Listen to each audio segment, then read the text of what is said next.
Hello दोस्तों, आज हम पढ़ते हैं नेताजी सुभाष चंद्र बोस के बारे में। नेताजी सुभाष चंद्र बोस का जन्म 23 जनवरी 1897 ईस्वी में कटक, उड़ीसा, बंगाल में हुआ था। कौन थे? सुभाष चंद्र बोस का जन्म 23 जनवरी 1897 ईस्वी में कटक, उड़ीसा में हुआ था, जो उस समय बंगाल में था, उड़ीसा नहीं था, अब उड़ीसा में है। पिताजी का नाम जानकी दास बोस था। पिताजी का क्या नाम था? जानकी दास बोस। और माताजी प्रभावती देवी थी। माताजी का क्या नाम था? प्रभावती देवी। 1919 में लंदन गए। क्या हुआ?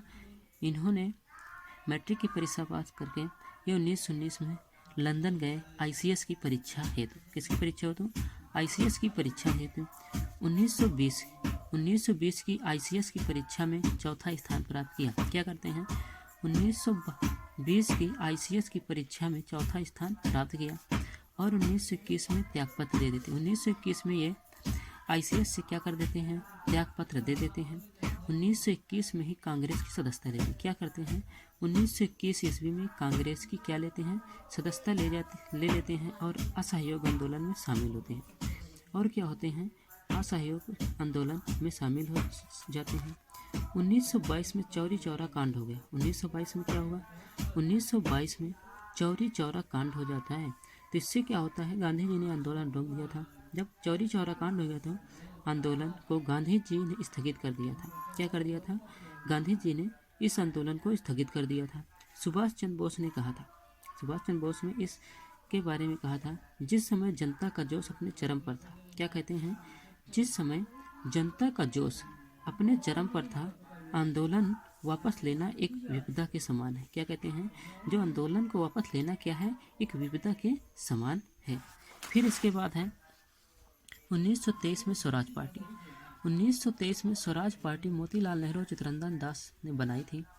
इसके बारे में हमने पीछे पढ़ा भी है डिटेल से स्वराज पार्टी के बारे में। और इसी स्वराज पार्टी में सुभाष चंद्र बोस सचिव बने थे। क्या बने थे?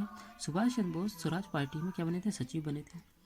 1924 में कलकत्ता नगर निगम के CEO बने। क्या होता है? 1924 में कलकत्ता नगर निगम के CEO बनते हैं। और 1928 में साइमन आयोग का विरोध किया कलकत्ता में। और 1928 में जो साइमन आयोग आया था भारत, उसका विरोध भी किया था कलकत्ता में। 1930 में सुभाष चंद्र बोस जी कलकत्ता के मेयर रहते हैं। क्या रहते हैं? 1930 में सुभाष चंद्र बोस जी कलकत्ता के क्या रहते हैं? मेयर रहते हैं। और 1930 में ही सविनय आंदोलन में भी शामिल होते हैं। क्या होते हैं? 1930 में ही सविनय आंदोलन में भी शामिल होते हैं। और 5 मार्च 1931 में गांधी इरविन समझौते से सुभाष जी असहमत थे। क्या थे? 5 मार्च 1931 को जो गांधी इरविन समझौता होता है, कौन सा? गांधी इरविन समझौता होता है, इससे सुभाष चंद्र बोस जी क्या होते हैं? असहमत होते हैं। द्वितीय गोलमेज सम्मेलन में गांधी जी को अकेले भेजने के निर्णय से भी असहमत थे। क्या थे? जो द्वितीय गोलमेज सम्मेलन में जब गांधी जी को अकेले भेजा गया था, इसके निर्णय से भी असहमत थे। सुभाष जी की 2 पुस्तकें हैं। द इंडियन स्ट्रगल 1934 में लिखी थी। और इंडियन पिलग्रिम। इसके बाद 1938 में हरिपुरा अधिवेशन में अध्यक्ष बने। क्या होता है? 1938 में हरिपुरा अधिवेशन में अध्यक्ष रहते हैं।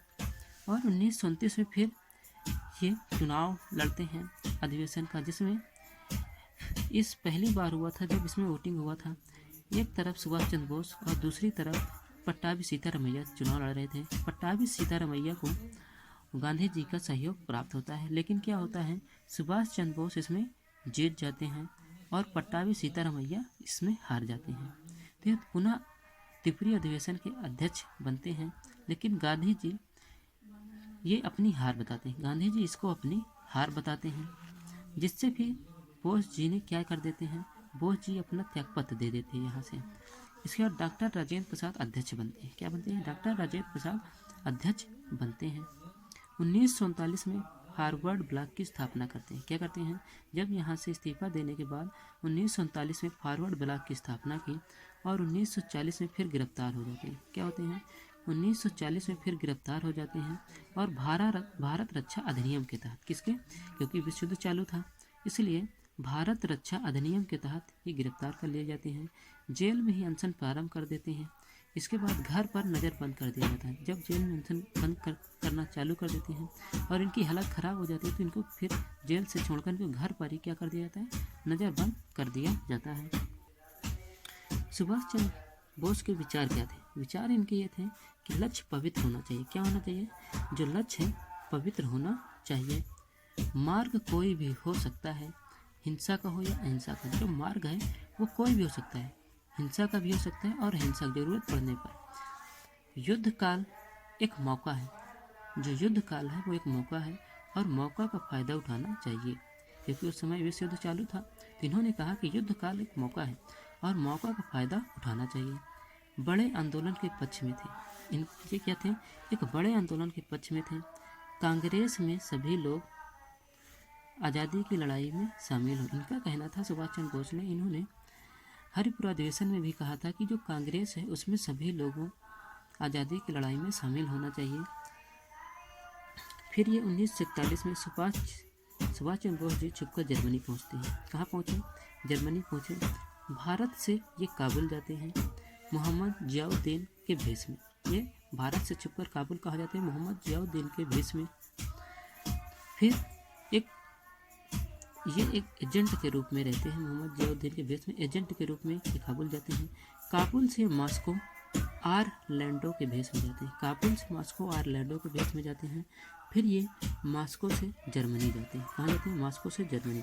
फिर आज़ाद हिंद संघ, जिसे फ्री इंडिया सेंटर कहते हैं, बर्लिन जर्मनी में इसकी मुख्यालय था और इसकी शाखाएं, आज़ाद हिंद संघ की जो शाखाएं थी, इटली रोम में थी और फ्रांस पेरिस में भी थी। विदेश में रहकर भारतीय स्वतंत्रता के लिए लड़ना। आज़ाद हिंद रेडियो भी इन्होंने चलाया था बर्लिन में। ये क्या कर रहे थे? विदेश में रहकर भारतीय स्वतंत्रता के लिए ये लड़ रहे थे और आज़ाद हिंद एक रेडियो बनाया जो बर्लिन में था। फिर फ्री इंडियन लीजन सेना, फ्री इंडियन लीजन या सेना जो थी, उन्हें सैनिक जो थे दक्षिण अफ्रीका के क्षेत्र से जो गिरफ्तार भारतीय थे लगभग 45 है, उनको इकट्ठा करके एक सेना बनाई। अभिवादन के लिए जय हिंद नारा प्रचलित किया। जो अभिवादन था सैनिकों के लिए, उनके लिए जय हिंद का नारा प्रचलित करते हैं। इसके बाद है झंडा। इन्होंने झंडा जो था जिसमें चरखे की जगह शेर था। इनके जो तिरंगा था उसमें चरखे की जगह क्या था? शेर था। हिटलर से फिर इन्होंने मुलाकात की। जब हिटलर से मुलाकात होती है, हिटलर ने इन्हें नेताजी की उपाधि दी थी। हिटलर ने क्या की थी? नेताजी की उपाधि दी थी। इसके बाद है जापान में आज़ाद हिंद फौज। जापान में आज़ाद हिंद फौज के बारे में हम कल पढ़ेंगे।